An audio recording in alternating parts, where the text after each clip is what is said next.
Hello दोस्तों, जय माता दी, राधे राधे। कैसे हैं आप? आई होप आप अच्छे होंगे। मैं भी बहुत अच्छी हूँ। तो चलिए हम बताते हैं आपको कि 2024 में जो शारदीय नवरात्रि चल रहे हैं, इसमें अष्टमी और नवमी एक हो चुके हैं। इसको लेके लोगों में बहुत कंफ्यूजन बना हुआ है। लोग बहुत कंफ्यूज हो रहे हैं कि जो ये अष्टमी है और नवमी एक हो चुके हैं, तो अब हम अष्टमी का व्रत कब करें। तो आपको टेंशन लेने की कोई ज़रूरत नहीं है। मैं इसके बारे में आपको सिंपल वे में समझाती हूँ, तो आप भूल जाइए टेंशन लेना और अपनी परेशानी को दूर कर दीजिए। एक्चुअली क्या है कि जो 10 तारीख को यानी कि 10 अक्टूबर को अष्टमी है और 11 को नवमी, बट ये दोनों एक हो चुकी हैं, तो इसलिए कन्फ्यूजन है लोगों में। तो अब आपको टेंशन नहीं लेनी है बिल्कुल भी। तो आप सभी जानते हैं कि 12 बजे से पहले पहले जो पूजा पाठ, कन्या पूजन, भोग लगाया जाता है, मंदिर में भी पूजा पाठ की जाती है, घर पर भी, वो सब 12 बजे से पहले पहले की जाना शुभ माना जाता है। अगर हम 12 बजे से पहले पहले कर लेते हैं। ऐसे तो पूरे दिन पूजा पाठ चलती है, फेस्टिवल के दिन वैसे भी सब करते हैं, कुछ तो चलती रहती है, बट जो शुभ मुहूर्त होता है, शुभ मानी जाती है, वो 12 बजे से पहले पहले मानी जाती है। तो उसके अकॉर्डिंग 12 बजे से पहले पहले 10 अक्टूबर को जो अष्टमी लगने वाली थी, उस टाइम वो सप्तमी का ही व्रत माना जाएगा। इस चीज को आप ध्यान रख लेना। उस दिन 8 है, 12 बजे के बाद स्टार्ट होगी। तो 12 बजे के बाद कोई पूजा पाठ करना, व्रत करना शुभ नहीं माना जाता है। तो इसलिए हमारे हिंदू शास्त्रों के अकॉर्डिंग, पंचांग के अनुसार अष्टमी और नवमी एक हो चुके हैं। तो इसलिए आपको जो व्रत रखना है अष्टमी का, वो 11 अक्टूबर को ही रखना है। और जिनके कन्या पूजन होता है, भोग लगता है अष्टमी वाला, वो भी 11 अक्टूबर को ही लगेगा। और जिनके नवमी का पूजा पाठ और भोग लगाया जाता है, कन्या पूजन किया जाता है, वो भी 11 को। यानी कि अष्टमी और नवमी एक हो चुके हैं, तो 11 अक्टूबर को ही कन्या पूजन होगा और 11 अक्टूबर को ही अष्टमी का व्रत किया जाएगा। तो फ्रेंड्स, आपको अब इसमें कोई कंफ्यूजन नहीं होना चाहिए। बिल्कुल मैंने सिंपल वे में समझाया आपको, तो ये चीज आपको समझ में आ चुकी होगी। अब चलिए हम बात करते हैं कि कन्या पूजन कब करें। अभी तो मैंने आपको व्रत के बारे में समझाया कि अष्टमी का व्रत कब करना है। अब जिसके भाई देखो अष्टमी होती है और जिसके नवमी होती है, तो वो अष्टमी को ही कन्या पूजन करेगा, और जिसकी नवमी होती है वो नवमी को कन्या पूजन करेगा।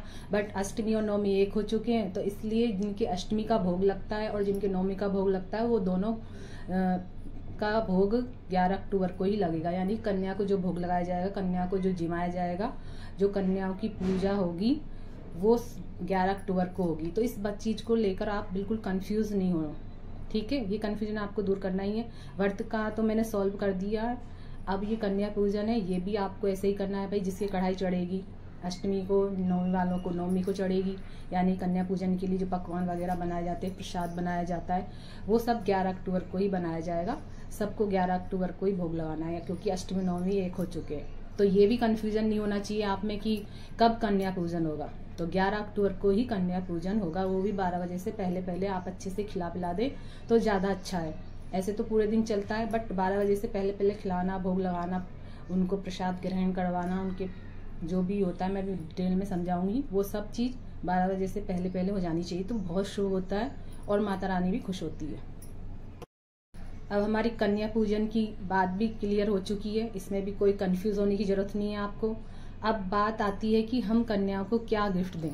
देखिए भाई, गिफ्ट किसको पसंद नहीं होते हैं? गिफ्ट तो सबको पसंद होते हैं, मुझे भी बहुत पसंद है। आपको भी कोई गिफ्ट देगा तो आपको भी पसंद आएंगे ना। गिफ्ट लेना और देना सबको पसंद होता है, तो कन्याओं को क्यों नहीं पसंद होगा। अब हम कन्याओं को गिफ्ट देंगे तो माता रानी खुश होगी, कन्याएं खुश होंगी तो माता रानी भी खुश होगी ना।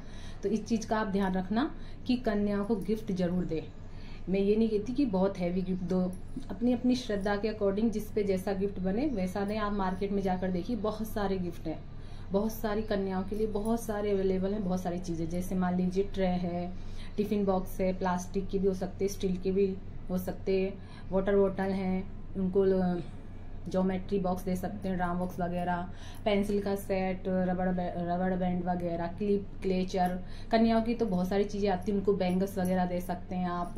कन्याओं के लिए रबड़ और छोटे छोटे बीड्स वगैरह आते हैं, क्लिप्स आती, क्लेचर आते हैं, बहुत सारी चीजें अवेलेबल हैं। और आप कन्याओं को पर्स भी दे सकते हैं, जिसको कन्या बहुत हैप्पी होती है उनको पाकर। छोटे बड़े कोई से भी हो सकते हैं। पिकनिक बैग दे सकते हैं। तो मैं बताते बताते थक जाऊंगी और आप भी सुनते सुनते थक जाएंगे, बट उनके गिफ्ट्स खत्म नहीं होंगे। आप भी जानते हैं कन्याओं के गिफ्ट कभी बहुत सारे खत्म ही नहीं हो सकते। आप एक बार मार्केट में जाइए, आप अपने अकॉर्डिंग जो भी आपको अवेलेबल लगे आप अपने हिसाब से अपनी श्रद्धा के अकॉर्डिंग गिफ्ट लेकर आएँ और कन्या को गिफ्ट दें, क्योंकि गिफ्ट देने से कन्याएं खुश होती हैं तो माता रानी भी खुश होती है, हमारे घर में भी खुशी आती है। तो कन्या को गिफ्ट जरूर दें। अब रही गिफ्ट की बात, गिफ्ट के साथ साथ कन्याओं को आप प्रसाद भी देना जरूरी है, उनको भोग लगाना भी जरूरी है।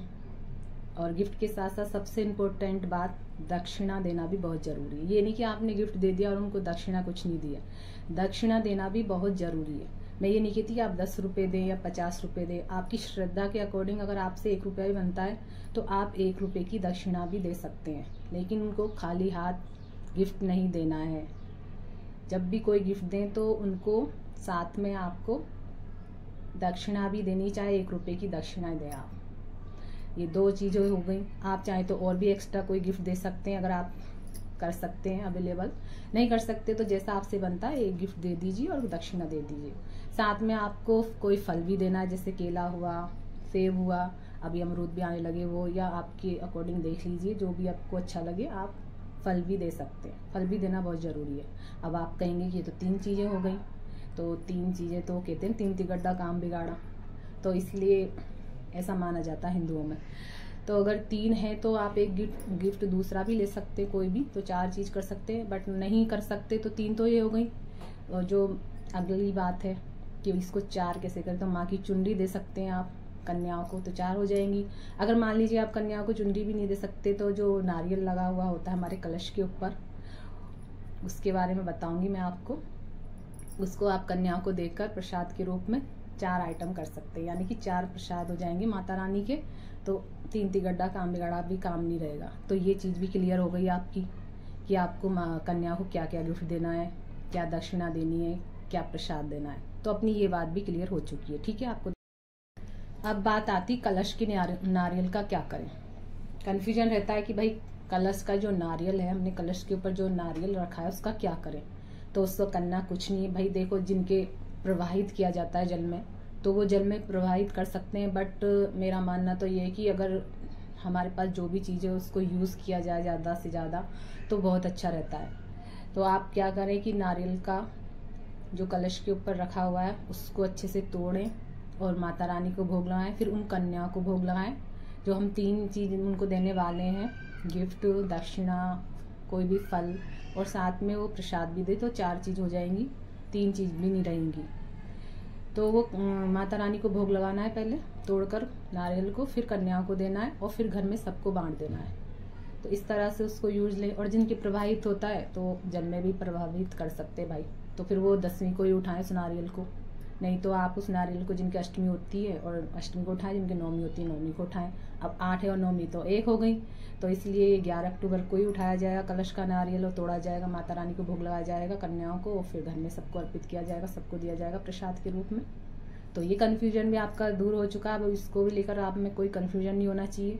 अब मान लीजिए बात आती है कि कन्या ही ना मिले तो क्या करें। भाई ये भी तो प्रॉब्लम होती है, कुछ कन्याएं मिलती हैं, कुछ नहीं मिलती। मान लीजिए आपने आपकी श्रद्धा के अकॉर्डिंग जितनी कन्याएं बनाना चाहते हैं उतनी ना मिले तो बड़ी दिक्कत होती है। लेकिन 9 कन्याएं तो बिठाते ही बिठाते हैं ना। तो मान लीजिए उसमें से 5-6 कन्याएं आपको मिल गई, तो बाकी की कन्या की आप थाली निकाल सकते हो। उन कन्याओं को आप अच्छे से खिला पिलाकर उनके पैर वैर धोएं, तिलक करके उनको सारी चीज़ें दें, अच्छे से खाना खिलाएं उनको, क्योंकि वो भी माता रानी का ही रूप होती हैं कन्याएं भी। और मान लीजिए 5-6 आ चुकी है और बाकी की 4-5 नहीं आई हैं, तो आप उनकी थाली निकाल सकते हैं और उनके घर पहुंचा सकते हैं। हो सकता है किसी कारणवश नहीं आई हो, स्कूल की छुट्टी नहीं रहती कई बार, तो उनके घर आप उस थाली को पहुंचा सकते हैं। तो वो भी पूरी संपूर्ण मानी जाती है पूजा, ठीक है। और बाई चांस मान लीजिए ये कन्फ्यूजन रहता है लोगों में कि एक भी कन्या ना मिले तो क्या करे भाई। कई बार होता है ना, एक भी कन्या नहीं मिलती है, तो इसको लेके भी आपको कोई कंफ्यूज नहीं होना है। कोई बात नहीं, टेंशन लेने की जरूरत नहीं, घबराने की जरूरत तो बिल्कुल भी नहीं है आपको। अगर एक भी कन्या नहीं मिलती है तो कोई बात नहीं है, आप जितनी कन्या बिठाना चाहते हैं, जितनी आपने बोली है 9 तो होती हैं, उन 9 कन्याओं की थाली निकालें, पूजा पाठ करें और उसमें जो जो देना चाहते हैं, जो खाना बनाया माता रानी को भोग लगा के उन थालियों को लगा दें। और या फिर आप ऐसे करें, अगर मान लीजिए आपकी पड़ोस में है, कारणवश नहीं आई तो उनके घर पहुंचा दें। अगर घर नहीं पहुंचा सकते हैं तो आप किसी मंदिर में चले जाएं, भाई इस टाइम तो मंदिरों में कन्याओं की भीड़ ही भीड़ मिलती है, आपको काफ़ी भीड़ मिलेगी। तो वहाँ ले जाएं उनको और कन्याओं को दे दें, कोई मना नहीं करेगा, तो आपकी पूजा संपूर्ण हो जाएगी। तो ये चीज़ भी आपको टेंशन लेने की ज़रूरत नहीं है। तो ये सारा कन्फ्यूजन आपका दूर हो चुका है। अब आपको कन्फ्यूज होने की ज़रूरत नहीं है कि कब अष्टमी का व्रत करना है, नवमी पूजन कब करना है, कन्या भोग पूजन कब करना है, कब भोग लगाना है, क्या गिफ्ट देना है। तो सारा कन्फ्यूजन मैंने आपका दूर कर दिया है, अब आपको कन्फ्यूज होने की ज़रूरत नहीं है। तो चलिए फिर मैं मिलती हूँ अगली वीडियो में। ठीक है, ओके, जय माता दी।